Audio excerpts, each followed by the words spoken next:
Evening, everybody. Today I've been studying again in 1 Peter chapter 4. Apologize for being a little late. Don't always get to do things on my schedule. But in 1 Peter chapter 4, the last sentence in 1 Peter chapter 4, I think, is what I want to focus on today. I don't know if you've gone through hard times as a Christian, or if you're still learning what it means to go through hard times. But as you go through your life as a Christian, you start to learn there are some things that you'll go through that really aren't fun at all. Things that you'll experience as a Christian that you really thought, man, I didn't think I'd have to go through this. Sometimes it's money problems. I lost a house and 2 cars. I was unemployed, and it was really tough for us for a while. In fact, we were in ministry at the same time, so it was really kind of tough to the point that I got resentful, and I stopped trusting His plan and started trusting mine.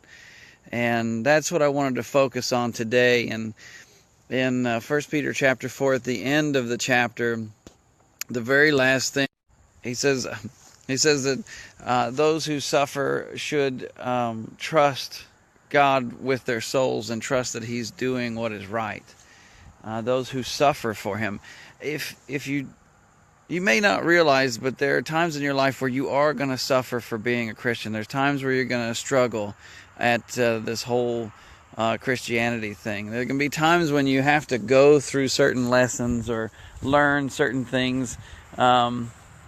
Whether it's money, sometimes people lose loved ones. Sometimes it's kind of tough to tell. We all go through our own trials and struggles. But the question is, do you trust God and His plan, or are you focused on your plans? It was really hard when I lost my job, I lost the house, I lost the cars.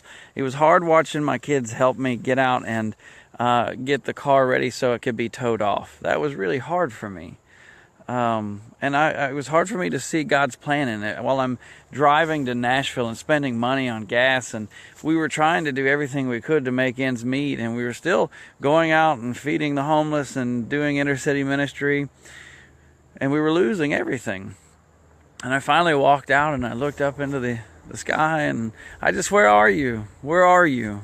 What's this all about? Are you even there? I don't know if you've asked that question, but I've asked it a few times. And so when I read that scripture that says that we are to trust His plan, that He is going to do right, sometimes you have to lean on your faith more than you do on worldly wisdom. In fact, you should always lean on your faith more than worldly wisdom. But I will tell you this, I had to learn the lesson of being broke and trusting in Him. And then I had to learn the lesson of being really blessed and trusting in Him.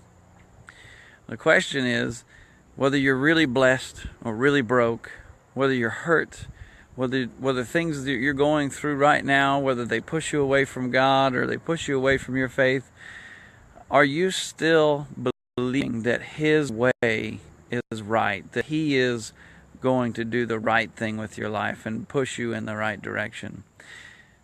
Think about that. Do you really trust God and His plans for your life? Or are you still doubting or wondering if He really got your best interests at heart? I can tell you that many times in my life I've doubted His plans, and those doubts were foundless. If I'd have just held on and waited and listened to what God was going to do in my life and trusted Him to have the right plan and to do the right thing, if I had done that, I wouldn't have gone out so many times and told Him how much I doubted Him by saying, where are you? Are you even there? Look at your life. Have you given even the hard times to Him and trusted Him with them? That's what God taught me today, guys. God bless y'all. Love you.